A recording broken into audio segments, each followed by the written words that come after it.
जो part first है, क्योंकि इनविटेशन कई पार्ट्स में किया जाता है, एकदम से कोई नहीं आता, एकदम से कोई नहीं आता, इनविटेशन कई पार्ट्स में किया जाता है। और माय डियर फ्रेंड्स, सबसे पहला जो पार्ट है इनविटेशन का, जब भी आप किसी को इनविटेशन करें या इनविटेशन के लिए जाएं, तो सबसे इंपॉर्टेंट जो है वो होता है आपका जोश, यानी energy. Invitation energy is so important.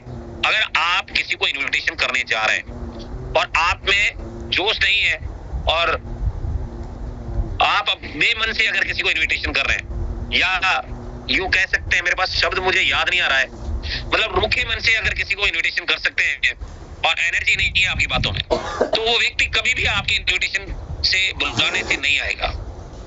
आपने देखा होगा कि अगर आप शादी का कार्ड लेके गए हैं और रोते रोते बताएंगे कि इतने तारीख को मेरे घर में शादी है, तो आप को आना है और परिवार को भी लाना है और आशीर्वाद देकर खाना खाकर जाना है, तो क्या कोई आपकी शादी में आएगा? नहीं आएगा।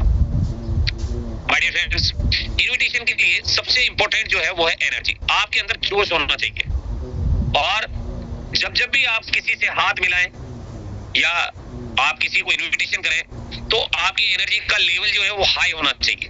आपने देखा होगा कई लीडरों से जब हाथ मिलाया जाता है तो माय डियर फ्रेंड्स पूरे हाथ को हिला देते हैं। आप में से कई लीडरों को ये पता है, हम किसी से हाथ मिलाते हैं तो पूरा हाथ इतना जबरदस्त मजबूती से वो पकड़ते हैं कि हमें लगता है यार मेरा हाथ निकल ना जाए। रीजन क्या है? वो उनकी एनर्जी दिखती है कि वो आपसे कितना जबरदस्त तरीके से मिल रहा है। सेम डेट वैसे ही इनविटेशन में भी अगर आप बेरुखे मन से या रोते हुए या उदास मन से आप किसी को इनविटेशन करेंगे, तो कभी भी आपके इनविटेशन को स्वीकार नहीं करेगा। आमंत्रण करने के लिए आपका जोश में होना बहुत जरूरी है, एनर्जी में होना बहुत जरूरी है, और ये सबसे पहला पार्ट है। और many time you are getting rejections. आप जब भी किसी को इनविटेशन करेंगे तो आपको कई बार रिजेक्शंस का सामना करना पड़ेगा, लोग मना भी करेंगे आप, but this is a coming because of subconscious mind. और ये सारी चीजें आपको अपने अवचेतन मन में रखनी है। जब भी आपको रिजेक्शन आए तो ये समझ लेना कि एक नया अवसर आपके लिए खुल गया है। ये आपके अवचेतन मन से आपको आवाज आनी चाहिए, यानी जो हमारा छोटा दिमाग जिसे हम बोलते हैं, सबकॉन्शियस माइंड जिसे हम बोलते हैं, क्योंकि इसको सब पता होता है, सबकॉन्शियस माइंड पे को सब पता होता है माय डियर फ्रेंड्स।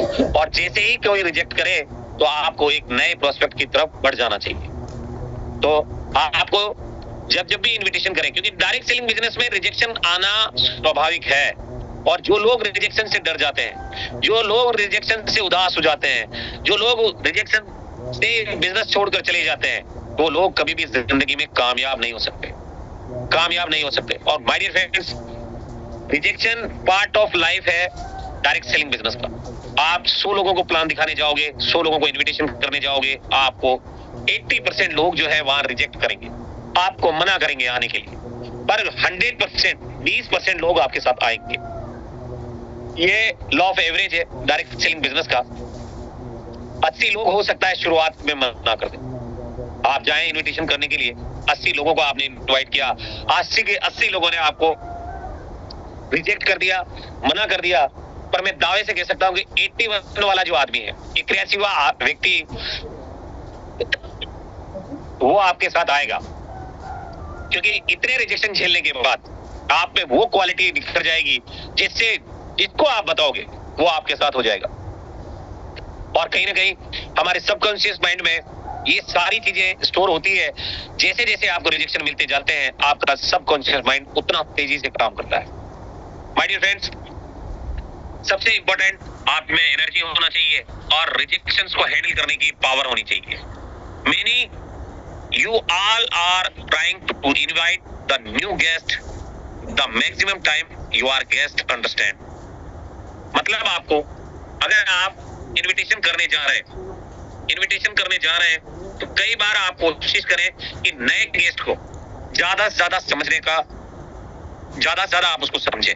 अगर वो चाहे किसी भी तरह का कोई चीज बोल रहा है आपको, जैसे कि नेटवर्क मार्केटिंग में बहुत सारे लोग बोलते हैं कि ये तो चेन सिस्टम है, ये तो वो काम है जिसके पास कोई काम ही नहीं होता, बेवकूफ बनाने का काम है, या बहुत सारे ऐसे चीजें वो बोलता है। जब भी हम इन्विटेशन करने जाते हैं तो वो कहता ही है कि ओहो नेटवर्क मार्केटिंग से आए हो, अरे यार ये काम मुझे नहीं करना, ये मेरे लायक नहीं है, ये मुझे सूट नहीं करता है, मैं बेच नहीं सकता यार, है ना। तो बहुत सारी चीजें वो व्यक्ति आपको बोलता है। तो आपको हमेशा कोशिश करनी है कि आपको अपने नए गेस्ट को समझाना है इन चीजों के लिए मैक्सिमम टाइम। आपको समझना भी है और समझाना भी है। पर इनविटेशन के वक्त अगर आपसे कोई इस तरह की बात करता है तो आप उसके साथ सहमत हो जाएं। आपको क्या करना है, फेल्ड फाउंड वाला जो फॉर्मूला है उसे इस्तेमाल करना है और उसके साथ सहमत हो जाना है। बिल्कुल सर, मुझे भी यही लगता था जब मैं शुरुआत में आया था इस बिजनेस में। और कहीं ना कहीं जब आप उसके साथ सहमत हो जाएंगे तो उसको लगेगा कि यार मेरे साथ आप खड़े हैं और अपनापन महसूस करेगा और वो आपके इनविटेशन को स्वीकार करेगा। तो मैक्सिमम टाइम आपको अपने गेस्ट को जो है सही तरीके से गाइड करना है। अगर कोई व्यक्ति आपसे इस तरह की बातें करे तो ऐसा नहीं है कि आप, कई बार क्या होता है कि लड़ाई करना स्टार्ट कर देते हैं, इनविटेशन करने तो जाते हैं और जब वो रिजेक्ट कर देता है वो बोलता है कि यार ये काम मुझे नहीं करना, चेन वाला काम है ये वो, तो हम बहस करना शुरू कर देते हैं। तो आपको जीवन में कभी भी ऐसा नहीं करना है दोस्तों। और अगर आप बेहतर तरीके से अपना टीम बिल्ड करना चाहते हैं, हो सकता है आज वो आपके इनविटेशन से ना आए, परंतु आपकी कामयाबी को देखकर उसे लगेगा कि नहीं यार उस टाइम पे अगर मैंने इनका इनविटेशन स्वीकार कर लिया होता, एक्सेप्ट कर लिया होता, तो आज मैं भी कहीं ना कहीं इस बिजनेस बहुत बड़ा कर रहा होता। और आज कई लीडर्स हैं जो केवल